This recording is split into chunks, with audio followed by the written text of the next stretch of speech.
Boa noite.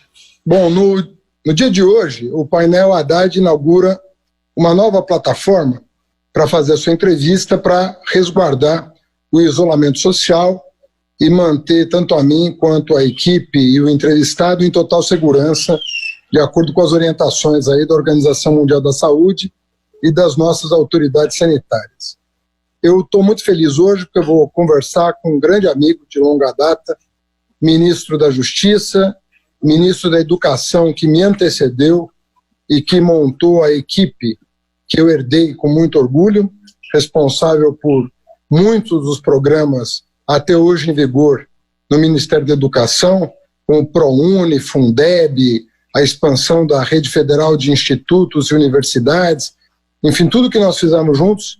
Vou falar hoje com o nosso querido ministro Tarso Genro, ex-governador do Rio Grande do Sul. Boa noite, Tarso. Boa noite, Fernando. Uma enorme alegria, como sempre, conversar contigo. Muito prazer estar com você.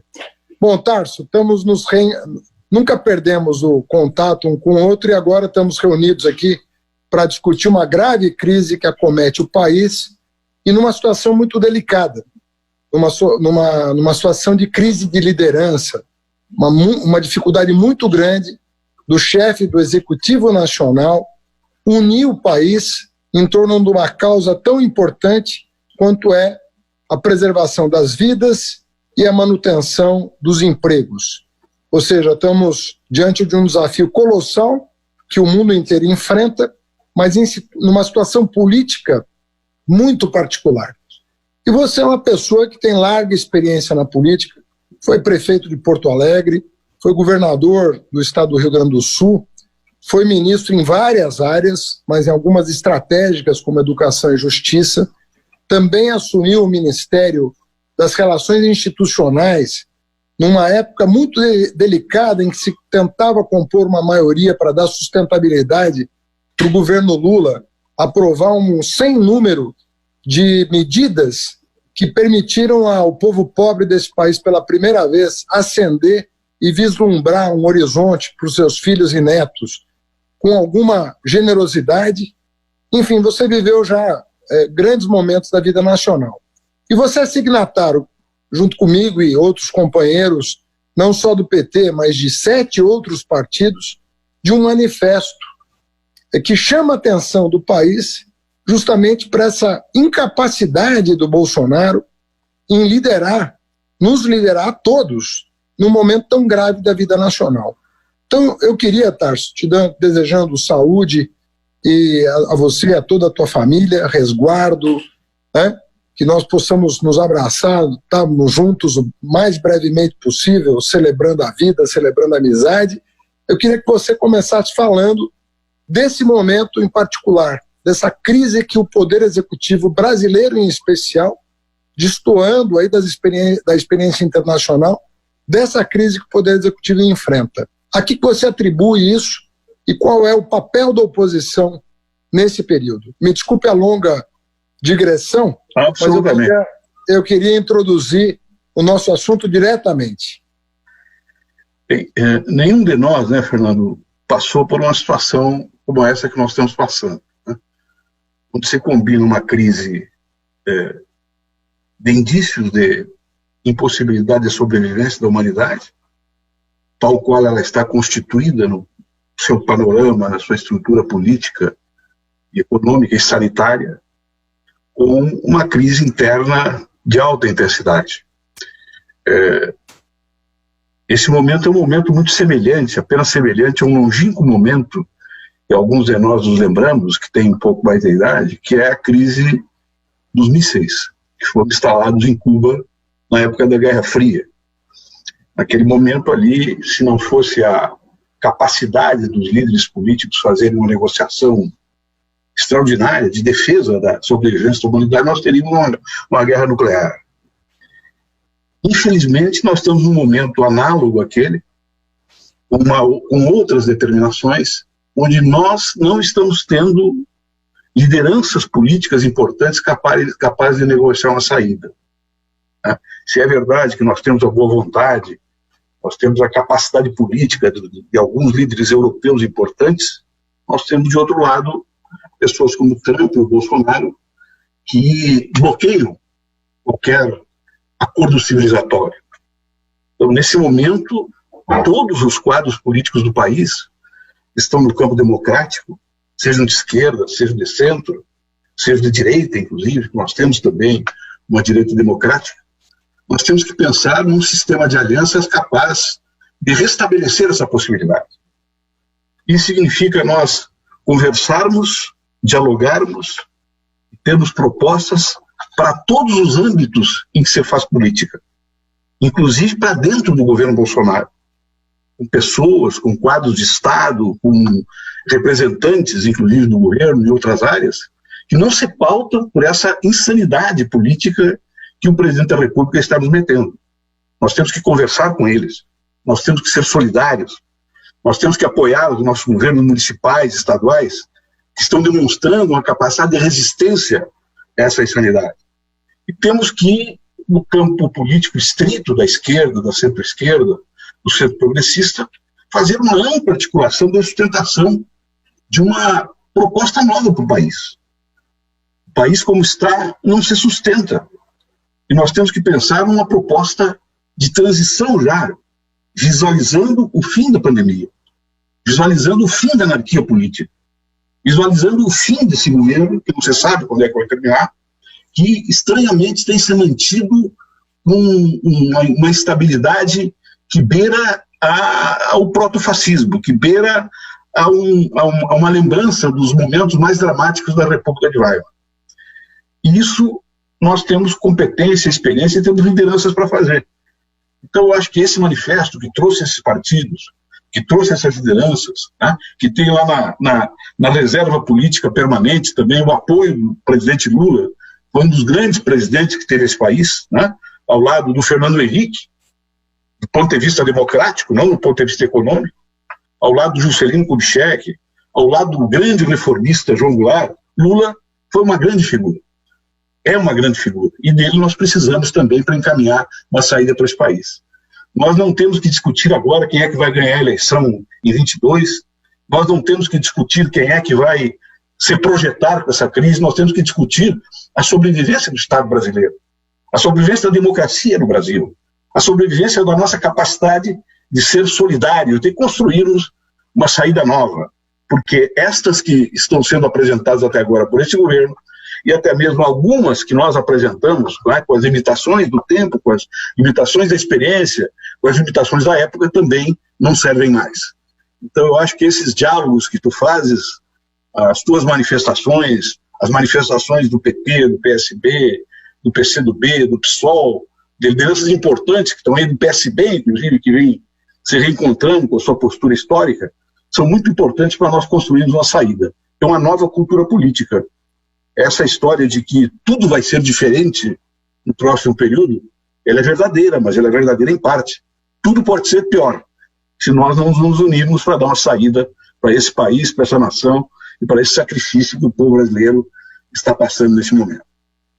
Tarso, eu queria que você contasse um episódio importante, na minha opinião, que foi a interlocução sua com o Ciro, para trazê-lo para assinar esse documento. Acho importante o registro. O Ciro é nosso amigo antigo, foi ministro conosco no governo Lula, sempre mantivemos com ele um nível de respeito e consideração, e, do meu ponto de vista, o diálogo com o PCdoB, Manuela, Flávio Dino, PSOL com o Juliano e com o Bolo, o próprio Boulos, enfim, ele se manteve ao longo desse tempo todo muito estável, vamos dizer assim. E o Ciro foi uma grata novidade, ele subscrever esse manifesto com presidentes de 7 partidos, inclusive com a Gleisi, então me pareceu um gesto importante. E você foi um interlocutor permanente do Ciro no período de construção do texto e depois de publicização e comunicação à nação. Queria que você contasse um pouco o sentimento que perpassa essas conversas, o sentido de urgência e de patriotismo mesmo, colocando os interesses nacionais acima dos interesses pessoais ou partidários, que não se comparam nesse momento a necessidade de construir uma solução, uma saída para o país que seja generosa com cada um do cidadão e da cidadã. Eu queria que você contasse um pouco essa construção da qual você participou. O próprio Requião também se somou a nós, né? Ele que é do PMDB, do velho PMDB e MDB agora. Enfim, e agora me conta o Boulos que vários senadores e deputados resolveram declarar a sua anuência, a sua concordância com os termos daquele manifesto, que é sóbrio, não coloca em hipótese nenhuma fogo no circo, não. É um documento sóbrio. Pelo contrário, né? Pelo contrário. Muito sóbrio. E coloca assim, temos um problema, a incapacidade do Executivo liderar uma saída, e nós temos que congregar o melhor do país para encontrar caminhos. Então, eu queria que você contasse um pouco dessa construção, em particular dessa sua interação, que agregou uma força importante, né? Que alguns, não eu, mas alguns já davam como desgarradas, vamos dizer assim, do campo progressista, e eu sempre tive muita confiança de que isso pudesse se recompor. Eu sou uma pessoa de esquerda que sempre respeitei muito aquele paradigma de construção de saídas a partir de uma determinada correlação de forças. E para que a gente possa fazer isso, respeitar a correlação de forças, nós temos que dar credibilidade às razões do outro, mesmo que a gente não concorde com ela. É óbvio que tem muitas coisas que o Ciro diz que eu não concordo com ele, a respeito do PT, a respeito do Lula. Como claramente o Ciro também tem algumas restrições, algumas posições minhas em determinados contextos. Mas nós sempre procuramos manter um diálogo respeitoso. E em momentos como esse, as disputas políticas que se processaram no período imediatamente anterior, por civilidade, por responsabilidade pública, por racionalidade histórica, elas têm que ser secundarizadas. Então, eu, sinceramente, a partir deste padrão de relacionamento que eu sempre tive com o Ciro, eu tive condições de abordá-lo. Quer dizer para ele, Ciro, eu queria que tu fizesse uma súmula da visão que tu tem de um programa de transição para nós enfrentarmos essa situação trágica que o país está atravessando. O Ciro fez e nós continuamos o nosso diálogo por escrito, também por telefone, e chegou um momento culminante que eu perguntei a ele, olha, tu tens restrições, eu quero ser bem honesto contigo, como sempre nós fomos entre nós, tem restrições que alguém assine esse documento? O Ciro teve a grandeza, apesar das dificuldades que ele tem e das críticas duras que ele faz ao presidente Lula, ele disse, não, nesse momento nós não devemos ter essas restrições. Nós temos que construir uma unidade. Então eu acho que foi uma posição gigantesca que o Ciro teve, porque ele inclusive secundarizou determinadas críticas que ele tem, algumas delas inclusive que eu até compartilho, não em relação ao Lula, mas em relação ao comportamento do PT ao longo de um determinado ciclo histórico, que nunca deu a devida valorização a uma formatação de alianças em que o PT não estivesse na cabeça. Eu sempre disse isso dentro do partido. Então, não tem motivo para não dizer publicamente, como disse por escrito em diversas oportunidades. Mas o PT também teve a capacidade, através da tua movimentação e da movimentação da presidenta Gleisi e do relacionamento com o presidente Lula, de dizer que este era o caminho adequado, que nós deveríamos secundarizar as divergências políticas que nós temos, que eram estratégicas naquele momento e que agora deixam de ser estratégicas. Porque a única estratégia convincente hoje é salvar o Brasil da anomia, salvar o Brasil da loucura, salvar o Brasil da irresponsabilidade, salvar o Brasil do isolamento internacional que nós estamos sofrendo, que pode criar um padecimento de décadas sobre a economia brasileira. E esse foi um momento importante na formatação desse manifesto, que nós tivemos participação, juntamente com essas pessoas que nós falamos, uma participação igualitária, e que conseguiu comover. Aqui em Porto Alegre, por exemplo, já tem comitês políticos, associações pela democracia, de defesa das liberdades democráticas, etc., que já estão se manifestando, já estão colocando em rede também as suas opiniões. E eu acho que isso é muito bom, tem que ser construído de baixo para cima, das lideranças intermediárias para superiores, porque os grandes movimentos políticos daqui para diante não vão se fazer da mesma forma. onde o partido, né, o comitê central, a direção do partido, as executivas dizem, militância é isso. Não é mais assim. Nós temos que ter um grupo de lideranças, de intelectuais intermediários, de dirigentes políticos capilarizados na sociedade, que falem para baixo, falem com a base e falem para cima. E digo, esta é a tensão principal. Este é o tensionamento principal que nós temos que tratar. E as direções políticas da esquerda têm que compreender isso. Senão vão ficar fazendo manifestos paralelos de programas máximos, né, e propondo palavras de ordem que podem ser moralmente justas até, mas o trânsito da moralidade para a grande política é um trânsito complexo. Nós temos que tratar isso de maneira adequada, de acordo com a gravidade da situação que a humanidade e o país está vivendo hoje. Tarso, eu queria te perguntar agora sobre o que está acontecendo no Brasil do ponto de vista sanitário e econômico. Olha, eu acordo todo dia, Tarso, te juro, pedindo para que essa crise ela seja superada pela ciência, que apareça uma vacina, que apareça um remédio, que apareça um protocolo, um coquetel qualquer que dê conta dos casos mais graves, minimize a dor das famílias. E eu rezo com tanto ardor porque eu não vejo da parte do governo, nem do ponto de vista das autoridades sanitárias, que até tem um discurso hoje mais coerente, mas do ponto de vista de ação, eu não vejo acontecer absolutamente nada de eficaz no que diz respeito à testagem em massa, abertura de leitos de UTI, no sentido de importação, produção e aquisição de material para o pessoal de apoio, máscaras, luvas, todos os ventiladores, né, os respiradores necessários para ventilar o pulmão de quem está em situação aguda. Eu vejo anúncio de muita coisa, não vejo nada se traduzir na prática. E na economia não estou vendo o dinheiro chegar na mesa do trabalhador, do miserável que às vezes não tem com o que contar para comer naquele dia. Você sabe que eles tentaram oferecer R$200 por família. Imagina você não faz no mercado com R$200. R$200 por família por mês. Graças à oposição, esse volume de recursos triplica no mínimo e sextuplica em alguns casos, pode chegar a R$1.200. A linha de crédito que o Guedes está oferecendo não está chegando ao micro e pequeno empresário, o juro não baixa, o espaço fiscal não se abre.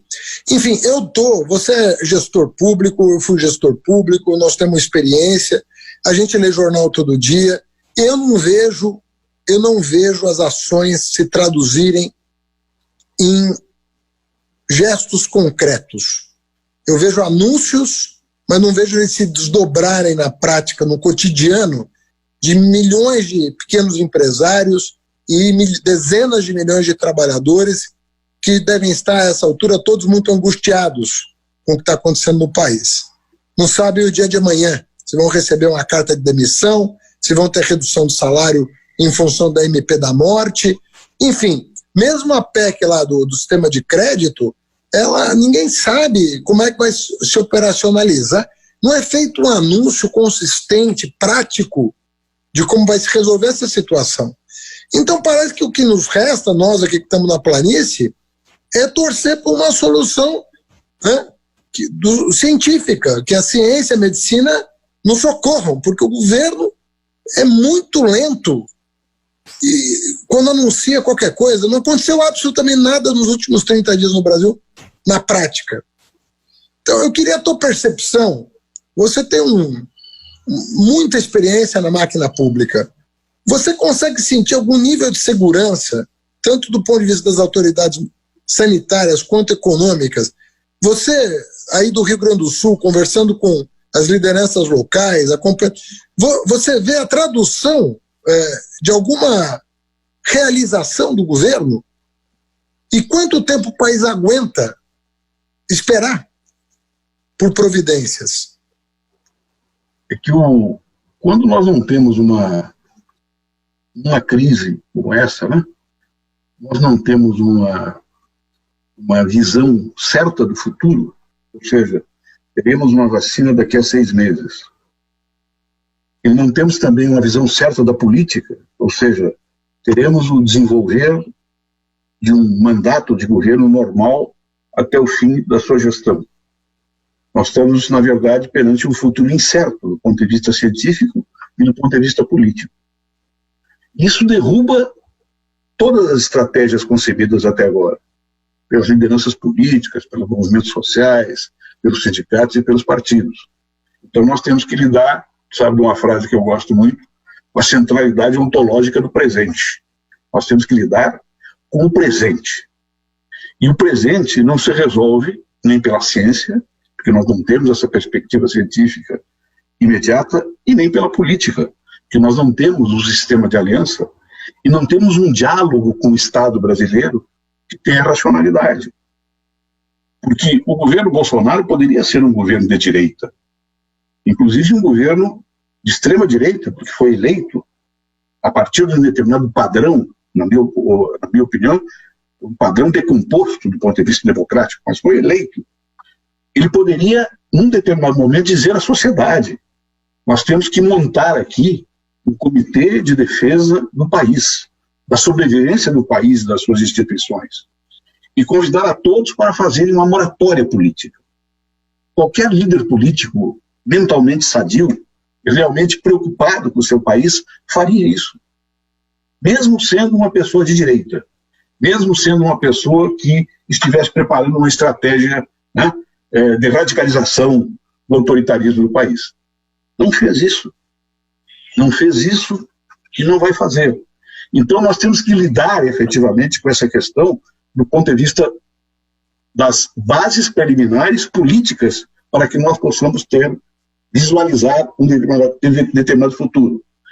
E essas bases políticas elementares para pensar o futuro estão contidas numa relação entre todas as pessoas que defendem a democracia, a sanidade democrática do Estado brasileiro e defendem a população dessa tragédia, né, sanitária que existe globalmente. É um dos raros momentos em que a esfera da política passa a ser fundamental, inclusive, para a sobrevivência da ciência. Né? Porque, vamos supor, está circulando hoje um boato que o Mandetta vai cair. Ninguém de nós tem uma paixão pelo Mandetta, mas nós temos respeito por ele, porque ele é um ministro que está preocupado em aplicar determinados pressupostos que vêm de orientação científica internacional, que pode nos dar a oportunidade de salvar muita gente. Né? Estão dizendo que ele vai cair. Se o Mandetta cair, o que resta desse governo? O que resta de seriedade? O que resta de responsabilidade? O que resta de perspectiva em relação ao futuro? Absolutamente nada. Então, é a hora de uma decisão política importante. Por isso que eu acho que não foi nada precipitado que aquela sugestão que nós fizemos no manifesto, né? Que o menor custo de saída para a sociedade brasileira é a renúncia do Bolsonaro. Algumas pessoas dizem, mas daí assume o Mourão. Não está na Constituição? Assume o Mourão. E o Mourão vai ter que responder por um novo ciclo. Mas eu prefiro dialogar, discutir, debater com uma pessoa que seja de direita, conservadora, como é o Mourão, do que debater com uma pessoa insana, que não tem nenhuma lógica a conversa que você estabelece. É assim que nós devemos pensar. Eu até acho que nós deveríamos partir para uma solução mais complexa do que essa. Né? É que, se realmente o Bolsonaro renunciasse, o Mourão chamasse um governo de unidade nacional, né? Que durasse 6 meses, que durasse 8 meses, que durasse 10 meses, para retirar o país dessa crise brutal que se avizinha e que vai instaurar uma irracionalidade e uma violência de tal forma que as categorias políticas democráticas todas vão se dissolver. Né? Esta é a emergência que nós temos. Nós temos que pensar sim no poder, pensar num programa de transição dentro dos escaninhos democráticos, mas nós temos que pensar no imediato. O imediato é que o Estado fale conosco, através de uma autoridade centralizada. E não está falando. Agora, Tarso, hoje saiu uma pesquisa de que só 18% dos brasileiros concordam com a orientação do Bolsonaro sobre questões sanitárias. Ou seja, 76% das pessoas aprovam a forma como está sendo conduzida a crise do ponto de vista sanitário. Tenho certeza que o mesmo não se aplica à questão econômica, que as pessoas estão aguardando providências que não chegam. Mas do ponto de vista sanitário, começou a ser feito alguma coisa de 2 semanas para cá. Perdemos meses preciosíssimos enquanto a Coreia se preparava para enfrentar o coronavírus, comprando máscaras, testes, ampliando a sua infraestrutura de atendimento. O Ocidente, de uma maneira geral, mas também o Brasil, ficaram esperando uma manifestação mais contundente da Organização Mundial da Saúde, que nesse particular falhou, porque foi declarar a pandemia só em março. E nós sabíamos que as notícias da Ásia é de que a situação era grave, e de que as formas de transmissão eram muito ligeiras, quer dizer, era muito rápida a transmissão. Mas o Brasil ficou surpreendido, né? Estão me avisando agora que o Mandetta caiu, nesse momento. Que o Osmar Terra é cotado para assumir, então confirmando a tua preocupação. Pois é, ou seja, o Bolsonaro ontem já dizia que estava muito contrariado, imaginando que o Mandetta estava desmoralizando, mas na verdade o Mandetta não só estava seguindo orientações padrão no mundo, né? Que o mundo inteiro está seguindo esse padrão, até quem não seguia está dando o braço a torcer, mas a população está de acordo, como a pesquisa de hoje revela. A população compreendeu que fazer o quê? Se a gente tiver que passar um aperto, mas para salvar um ente da família, e a gente não sabe com que idade a pessoa vai morrer, é mentira essa coisa que tem gente com 30 anos, com 20 anos, está morrendo, né? Então, era uma questão de razoabilidade, né? O Mandetta mesmo tem declarações muito polêmicas no passado sobre o SUS, sobre o Mais Médicos, é acusado de lobista de plano de saúde, mas, enfim, diante da crise, ele adotou a postura mais prudente. Então, não foi um desafio ao Bolsonaro, foi, na verdade, uma sensibilidade de uma situação dificílima de lidar. Ninguém gostaria de estar nessa situação. Agora, os governantes, de uma maneira geral, estão com a popularidade em alta no mundo, né? Eu tive... Na França, o Macron está com popularidade em alta, a Merkel, o nosso Alberto Fernandes, recém-empossado aqui na Argentina, popularidade em alta, e o Bolsonaro é dos poucos chefes de Estado com a popularidade em baixa. Até o Boris Johnson, né, que fez pouco caso da pandemia, contraiu o vírus, né, talvez tenha passado para a rainha da Inglaterra, e com tudo isso se colocou humildemente diante das circunstâncias, pediu desculpas, reviu suas posições e voltou a crescer em popularidade. Ou seja, essa postura, tudo leva a crer que a informação que você está tendo é de que o Mandetta caiu, foi por uma crise mais de ciúmes do que de qualquer outra coisa. Quer dizer, uma pessoa que não consegue se colocar, não consegue liderar o processo. Ao contrário do que alguns podem pensar, quem manda é o Bolsonaro, é o contrário. Na verdade, isso revela uma mentalidade pequena. Reforça, talvez, muitos dos argumentos alinhavados naquele documento, naquele manifesto, que dizia que nós estamos diante de uma pessoa sem condições de liderar o país. Então, diante disso, você acha que as pessoas vão começar a pensar mais claramente na possibilidade do Bolsonaro? Nós temos um outro desfecho para a questão do Bolsonaro, talvez nas próximas semanas, com essas atitudes impensadas dele. O que você imagina que vai ser o comportamento do eleitorado diante desse quadro que causa espécie e gera tanta inquietação? Eu acho que o Bolsonaro só se retira do governo se tiver um racha no bloco de poder. Porque ele tem uma base fiel montada, né, na estrutura da sociedade a partir de determinadas das redes que ele organiza, que o seu grupo organiza. São redes que tiveram influência, inclusive decisiva na eleição dele, e que formam um senso comum completamente fora da vida. Tá?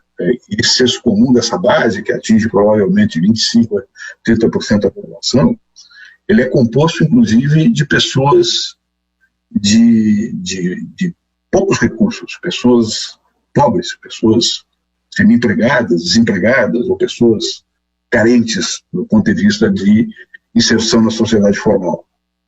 O grande empresariado que apoia o Bolsonaro, nós conhecemos.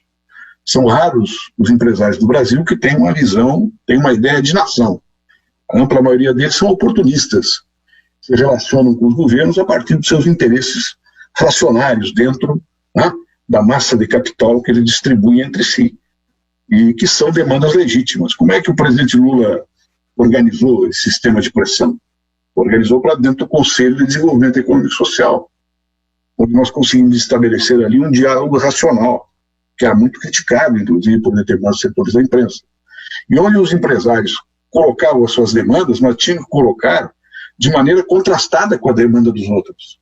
Com a demanda dos sem terra, com a demanda dos trabalhadores, com a demanda das classes médias, com a demanda das organizações científicas, com a demanda dos intelectuais da academia, e com representantes, inclusive, das religiões. Então, essas demandas vinham a público, elas vinham modeladas para serem estabelecidas a partir de um diálogo. A partir da eleição do Bolsonaro, isso terminou. É claro que os empresários sempre tiveram os seus nichos de influência nos governos, no parlamento, nos ministérios. Isso faz parte da democracia moderna. Agora, quando você coloca isso dentro de um eixo negocial civilizado, é um talento político que determinadas pessoas têm, como tinha o presidente Lula. Bolsonaro é o contrário, ele se liga especificamente ao que tem de pior no empresariado brasileiro. E faz questão de dizer que se liga a eles, né? E a grande burguesia brasileira, os grandes banqueiros nacionais e internacionais, eles se movem em função das suas relações imediatas com o poder. Então, quando se desgastarem essas relações imediatas com o poder, talvez eles queiram um outro gerente para os seus negócios no Estado brasileiro. Né? E pode ser um gerente democrático, um gerente que converse com a sociedade, um gerente que tente organizar, inclusive, as formas de dominação que percorrem qualquer democracia, de uma maneira a dar voz para o outro lado, né? Para uma grande concertação política para sair da crise. Não vai ser uma concertação política eterna, né? Porque tem interesses muito contraditórios nesse processo, que agora tem que ser um pouco subsumidos para defender a própria sanidade, a própria sobrevivência do Estado Nacional brasileiro. Então eu não acho que o Bolsonaro ele possa ser empichado, né? A não ser que um grande bloco de parlamentares se mova não em direção à sua consciência política elevada, mas a seus interesses já pensando num outro governo, tá? O que pode ocorrer eventualmente. Eu acho difícil. Então, nós temos que aqui nos organizar, debater as medidas mínimas que nós queremos implementar, seja para qualquer governo, inclusive se o governo Bolsonaro quiser assumir, que assuma, é claro que não vai assumir, já deu demonstrações para isso, mas apresentar um programa de transição na questão sanitária, na questão política, na questão da reorganização do Estado, na questão da proteção social imediata, emergencial, né, que nos dê credibilidade, ou para montar um governo no futuro, ou para sugerir a um próximo governo que nos tire desse lamaçal político, econômico e social que nós nos encontramos. Então a situação é muito grave, né, mas não é de duvidar também que esse bloco racha, né, porque a gente conhece o empresariado brasileiro. O empresariado brasileiro tem um senso de oportunidade raro, né? Ele se relacionaria até com o Sendero Luminoso, aqui exposto do poder, para proteger os seus interesses. Ele não trabalha com critérios ético-políticos de Estado, em cima de um projeto nacional. Até porque abdicaram de um projeto nacional. Hoje todos eles sonham ser gerentes ou CEOs, né, de grandes empresas internacionais que dominam a economia global.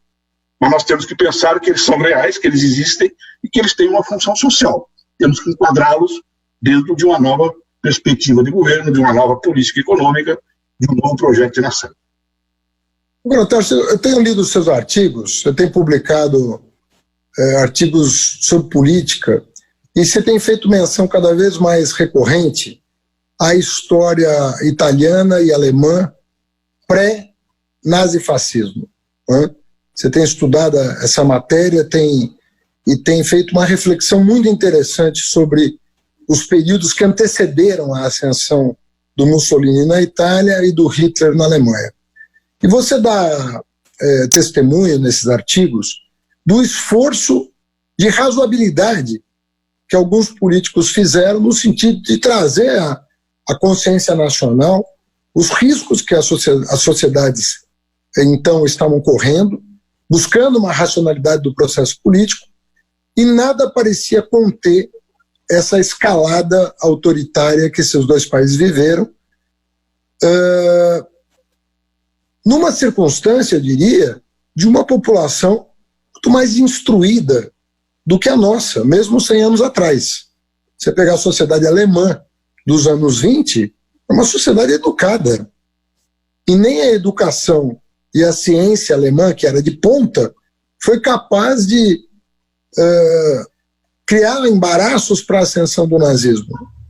Então, a impressão que dá é de que esses movimentos políticos não têm nada a ver com baixa instrução, muito pelo contrário. São movimentos políticos que têm uma interface com uma determinada racionalidade política e econômica, embora, vamos dizer, ele conte com os instintos mais primitivos que todos nós temos. Então ele invoca esses instintos, mas a favor de uma racionalidade política e econômica muito palpável, que atende a interesses concretos. A que interesse um governo tão inepto quanto esse está atendendo? Porque a economia já está no 4º ano de sofrimento. Quer dizer, não é verdade que o modelo econômico deles trará bem-estar sequer para o capital. Para a população, nem vou dizer. Mas nem para o capital. O processo de acumulação está com dificuldade em deslanchar. O Guedes usou uma metáfora muito infeliz para falar da situação econômica brasileira pré-crise, dizendo que nós estávamos a 1 milímetro do paraíso. Não sei de que paraíso ele falava, mas com 38 milhões de pessoas subempregadas e 13 milhões de desempregados, você dizer metade da população trabalhadora, metade dos trabalhadores em situação de penúria, chamar isso de 1 milímetro do paraíso, paraíso perdido, né? Não seria o caso, né, de invocar essa metáfora.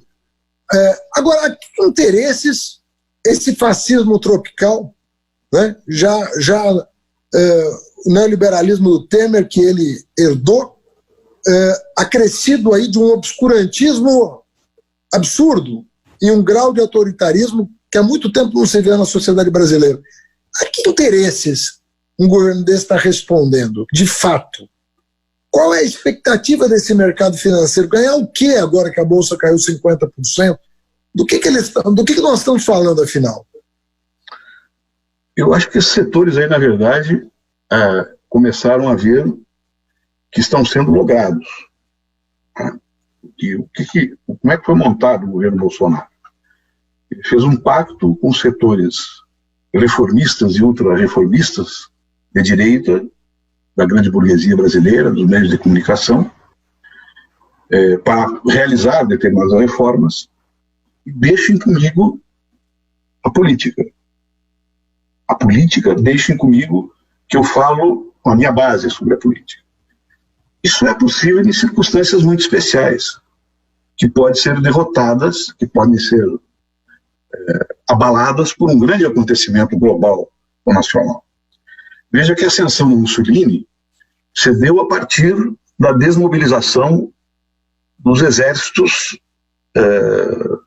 no fim da Primeira Guerra Mundial. Aquela massa de pessoas desempregadas, sem condições de sobrevivência, que tinham combatido, inclusive, que supostamente até tinham saído vitoriosas em muitas batalhas na guerra, esperavam do Estado alguma retribuição. Esse Estado é um Estado falido economicamente, um campesinato muito pobre e com a classe operária organizada, mas sem um projeto adequado de reestruturação do Estado Nacional.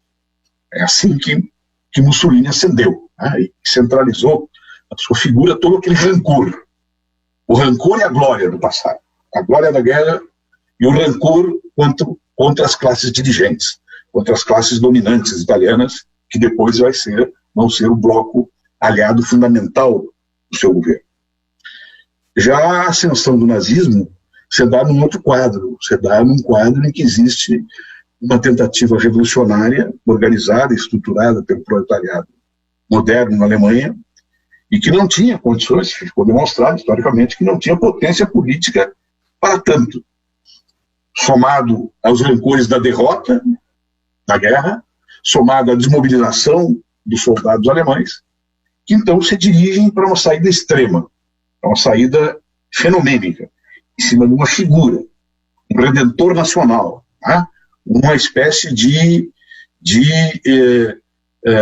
demiurgo da história que passa, a partir daquele momento, condensar todas essas deformidades sociais, todas essas patologias sociais das massas desesperadas, e se torna um grande líder. Ambos caíram por fenômenos históricos universais potentes, né? Que foi o fim da Segunda Guerra Mundial. Ambos foram derrotados aí. Aqui no Brasil, o que pode derrotar Bolsonaro? Qual é o grande acontecimento histórico? É a pandemia. Por isso que isso assume uma importância impressionantemente política nesse momento. É política, é humana e é econômica. É política porque é o que pode condensar todas as pessoas sadias do ponto de vista político que se interessam por uma saída verdadeira do país. Aquelas que se interessam por uma saída econômica. A própria burguesia brasileira está à beira, né, de uma hecatombe. Eles têm reservas e sempre mandam para o exterior, mas tá, como estrutura produtiva está à beira também de uma hecatombe, para não falar dos pequenos e médios negócios que foram sempre apoiadores do Bolsonaro. Então, uma saída econômica é necessária e uma saída política. É preciso que tenha uma liderança política nova no país. E essa liderança política nova não precisa ser de esquerda. Pode ser uma liderança política democrática, centrista, que agregue um campo político novo para neutralizar a extrema-direita fascista que está ocupando o Estado brasileiro. E que tem uma relação paralela, como tinha o Mussolini, né, com os seus soldados desmobilizados, que formavam aqueles esquadrões, né, e que tinha o Hitler também através das SA. Quer dizer, nós temos aqui uma relação orgânica de setores do governo brasileiro com o crime organizado, as milícias. Então, todo este quadro está sendo pintado. Eu diria que para a tragédia do povo brasileiro e talvez para a infelicidade do governo Bolsonaro, a tragédia do povo brasileiro e a infelicidade do seu governo, a pandemia pode criar condições para um bloco político novo, né, de restauração da dignidade política do país, de reconstituição das políticas públicas do Estado brasileiro e de colocar o processo no jogo da democracia, o diálogo, para estabelecer um contrato social provisório para nós transitarmos para outra situação num futuro a médio prazo. É essa situação que nós vivemos. A pandemia, né, ela é uma ameaça, sim, brutal para os mais pobres, mas ela é também uma ameaça para o governo Bolsonaro, através da qual os seus desmandos, a sua imprudência, a sua ignorância científica, os seus preconceitos vão ficar totalmente expostos, já estão expostos na sociedade mundial, né? E estão sendo expostos hoje na sociedade brasileira. Tarso, vamos encaminhando para o final nossa conversa, que pode se estender numa outra oportunidade, se você concordar. Eu queria te perguntar, indo além do horizonte de curto e médio prazo, você acha que essa circunstância atual ela pode ensejar uma reflexão mais crítica sobre o nosso modo de vida? Porque, na verdade, nós estamos com crises sobrepostas aí. Tem uma crise que ninguém mais fala, porque ficou de longuíssimo prazo, que é a crise de sustentabilidade do planeta. Tem uma crise que é da desigualdade extrema, gente vivendo na miséria e outros com bilhões, centenas de bilhões de dólares acumulados, uma única pessoa, uma única família, né? Uma legislação tributária completamente anacrônica, que permite uma pessoa herdar bilhões de dólares. Deve fazer um mal desgraçado você herdar bilhões de dólares, né? Deve fazer um mal para a pessoa, né? Para o desenvolvimento da sua própria subjetividade, ela poder, enfim, se dedicar a alguma coisa que seja dela, dos seus próprios talentos, da sua vocação, esteriliza, né? Do mesmo jeito que a extrema pobreza esteriliza, né? Uma situação dessa em que você, imagina, herda 20 bilhões de dólares, né? Do seu progenitor. É uma loucura isso, né? Pensando em termos humanos, né? O que essa pessoa vai ser, né? Como ela vai se desenvolver. Ou seja, tem questões colocadas, né? Do ponto de vista tecnológico, a crise do trabalho. O que vai ser dos trabalhadores com a informatização, com a mecanização, com a inteligência artificial? Eu estou falando de muitas crises, né, que vai do meio ambiente, passa pelo mundo do trabalho, passa pelas relações familiares e toda a questão patrimonial, envolvendo concentração de riqueza, passa pela questão sanitária, porque metade da população do mundo não tem acesso ao saneamento básico, né? Chega uma hora dessa, fica todo mundo desesperado atrás de sistema de saúde, de infraestrutura de saúde. Será que isso, todos nós aqui recolhidos nas nossas casas, será que as pessoas vão voltar a pensar utopicamente, no sentido que se dava romanticamente ao termo? Repensar modo de vida, repensar como organizar a sociedade em termos mais racionais, mais igualitários, mais humanitários, para que a gente não passe esses transtornos completamente dispensáveis se nós tivéssemos um outro padrão de sociabilidade? Você tem esperança de que esse tipo de pensamento crítico e propositivo volte à moda, vamos dizer assim? Tem um líder político gaúcho, né, do século XIX, que era presidente do Estado naquela época, governador do Estado, realmente, que tinha um enfisema e estava morrendo, né, na cama, e o assessor dele disse a ele: coragem, governador, coragem, presidente. Eu não me lembro qual é o termo que ele tratou. Ele disse: coragem eu tenho, me falta ar. Então, eu respondo mais ou menos dessa forma, né? Eu tenho esperança, né? Mas me falta, vamos dizer assim, racionalidade política para compreender como é que essa esperança pode ser constituída. Então eu me refugio numa formulação mais genérica desta questão, desse mundo novo que nós temos que nos dedicar a construir. Nós vivemos numa sociedade irracional, alienada, e que não reconhecemos a existência do outro, e o não reconhecimento da existência do outro bloqueia a nossa humanidade, bloqueia a nossa capacidade de sermos seres humanos mais aproximados do amor, né, do voluntarismo, das relações sociais, da ajuda ao próximo, da compreensão, inclusive, dos defeitos dos outros para compreender os próprios efeitos. Então, eu diria que a sociedade utópica do futuro deve ser uma sociedade que saia desse racionalismo para uma sociedade conscientemente orientada, que as pessoas tenham capacidade de se orientar de maneira consciente. Hoje as pessoas não têm capacidade de se orientar de maneira consciente.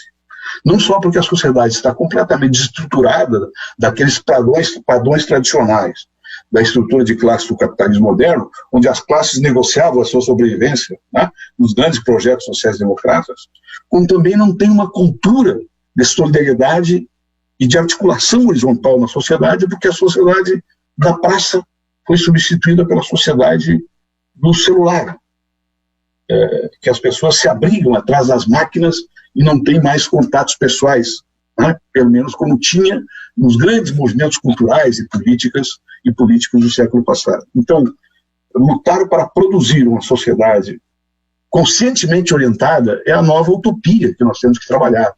Isso significa derrubar, concretamente, o poder normativo que tem o capital financeiro sobre os estados, sobre os partidos e sobre a política.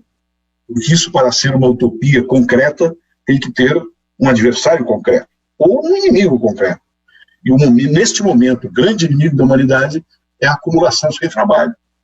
É o jogo financeiro, é a manipulação dos juros, é o domínio que o capital financeiro exerce sobre os estados e destrói, inclusive, as suas constituições sociais, destrói o seu estado social. Eu me lembro que no início da crise na França, o Macron veio a público, ele era um social-democrata emérito, né, até um certo momento, depois passou para a oposição neoliberal. Ele disse assim, olha, esses valores que eu estou lhe dando agora, eles não dão mais. Eles não reorganizam a nossa sociedade.